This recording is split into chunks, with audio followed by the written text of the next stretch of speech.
आज का टॉपिक हम डिस्कस करेंगे आज के वीडियो में FPT. FPT means fabric package test.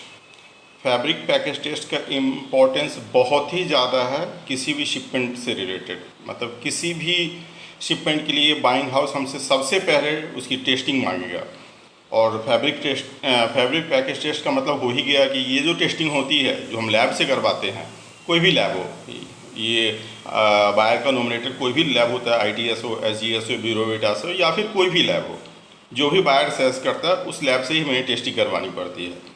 तो ये जो टेस्टिंग होता है उसका वो होता है फैब्रिक के ही स्टेज पे, मीन्स लिखा ही हुआ है फैब्रिक पैकेजिंग टेस्ट। तो इसमें कुछ ऐसे बायर होते हैं कि जिसमें आपको फॉर्म पे जस्ट टिक मार के भेज देना होता है और बायर उसको लैब उसको बायर के रिक्वायरमेंट के हिसाब से उस फैब्रिक का टेस्ट आप कर देता है।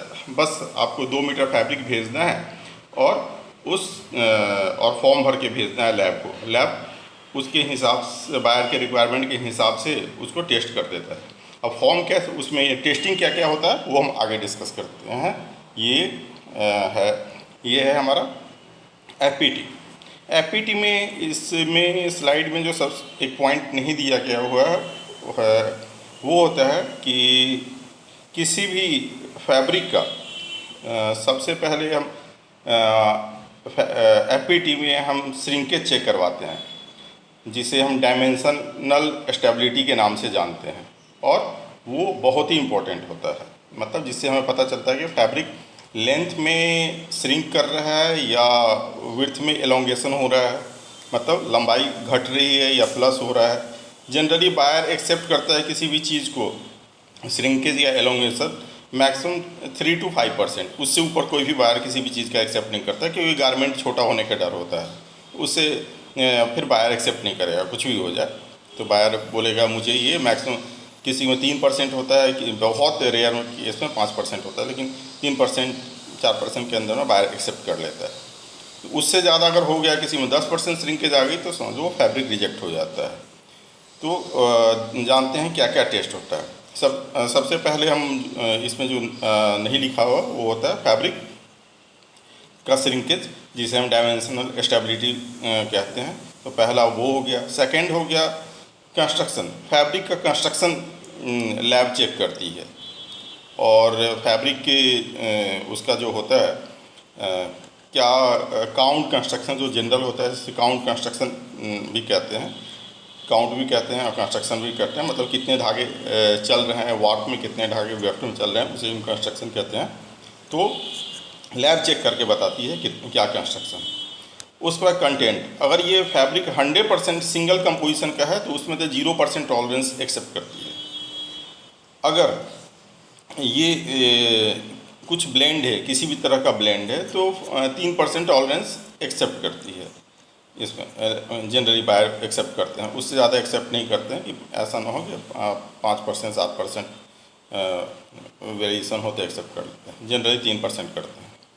उसके बाद फैब्रिक का वेट, मतलब GSM होता है, तो GSM पहले ही काउंट करके काट करके चेक कर लेते हैं भेजने से पहले कितना GSM है। कुछ ऐसे भी बायर होते हैं जिसमें हमें क्लेम करके देना पड़ता है ये हम इतने GSM का फैब्रिक दे रहे हैं, और उस पर उसके हिसाब से वो चेक करता है।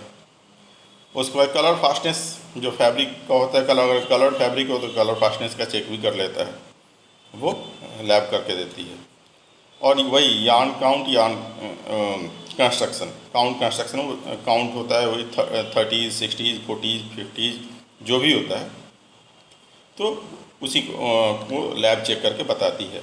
और ये सारी रिपोर्ट अगर बहुत ऐसे बायर होते हैं तो डायरेक्टली बायर को जाता है और उसकी कॉपी बाइंग हाउस को या फिर फैक्ट्री को आती है।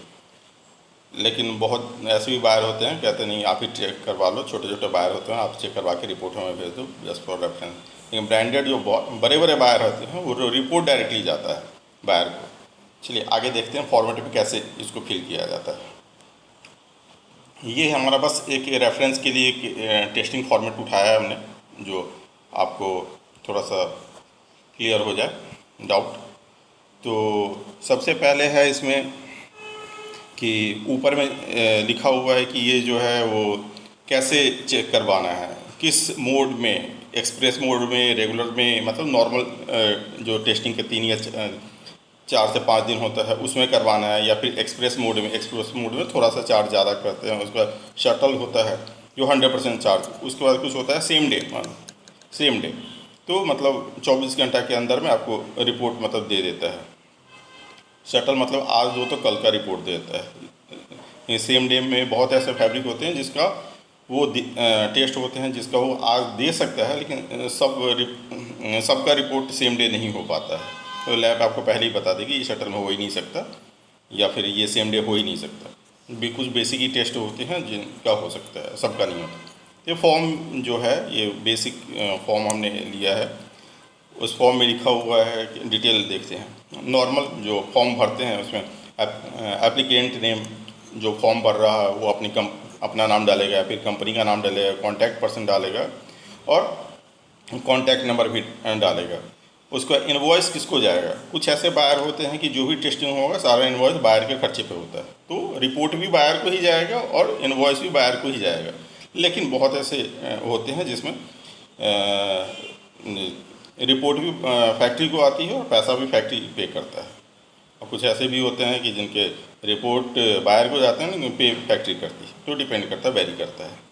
अब उसमें बायर नीचे वाला कॉलम बायर के लिए है, बीच वाला इनवॉइस किसके नाम से है, क्या है, कॉन्टैक्ट पर्सन, वो किसको जाएगा।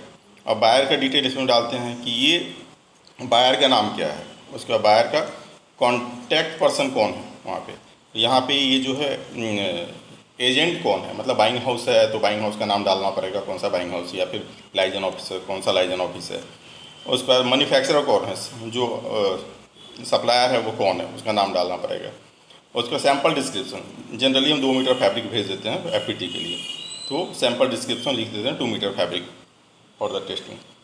उसके बाद है इसमें लिखा हुआ है कलर, कौन से कलर में फैब्रिक हम भेज रहे हैं, स्टाइल नंबर, पीओ नंबर, ये सब पीओ से उठा देते हैं। स्टाइल नंबर क्या है, पीओ, फैब्रिक कंटेंट, अगर ये फैब्रिक 100% है तो हम डिक्लेयर कर देते हैं ये फैब्रिक, दिस फैब्रिक है 100%।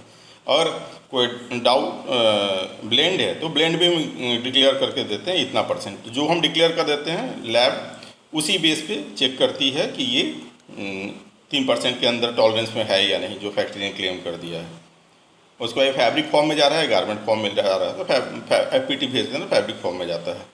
उसका end of the use of the product, ये क्या होगा, ये लेडीज़ के लिए गारमेंट बनेगा, बच्चे के लिए बनेगा, या फिर किसके लिए गारमेंट बनेगा, वो हमें टिक मारना पड़ता है। फिर आगे आते हैं कि केयर इंस्ट्रक्शन।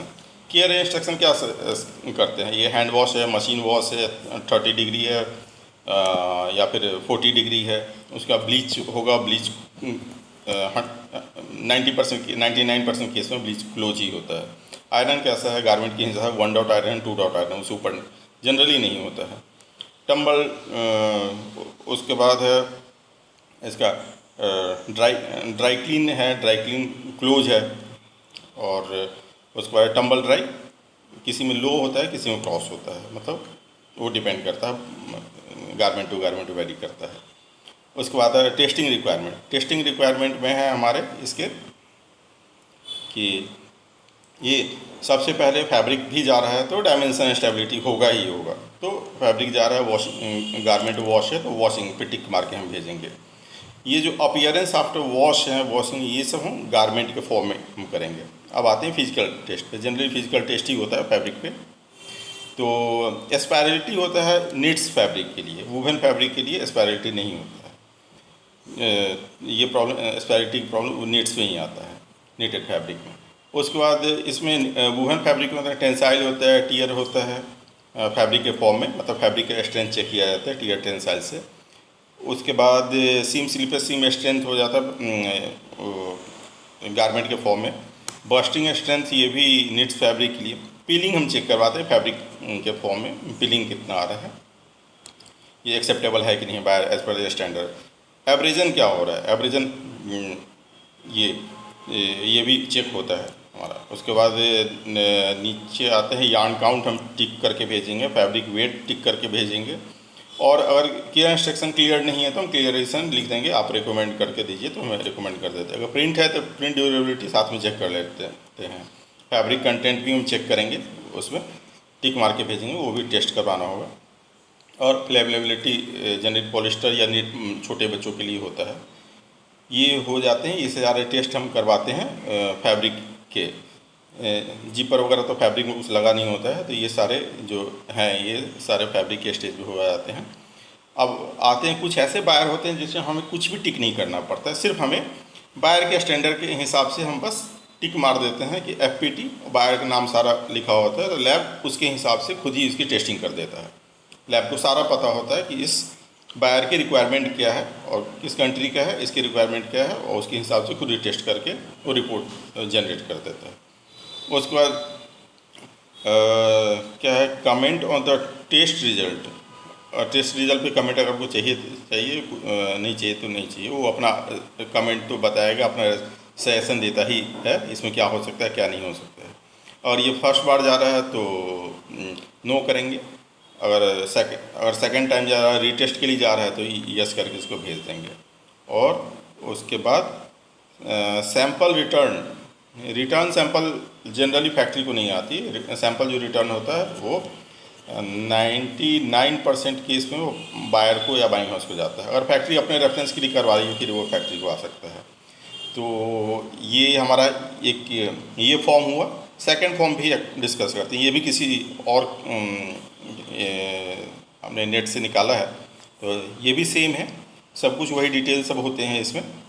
और उसके बाद सेम है सब कुछ सारा का सारा, ATA, टेंसाइल, वॉशिंग, ये सब फिजिकल टेस्ट में आ जाते हैं, सेम है, बस किसी और लैब का है और सारा सेम।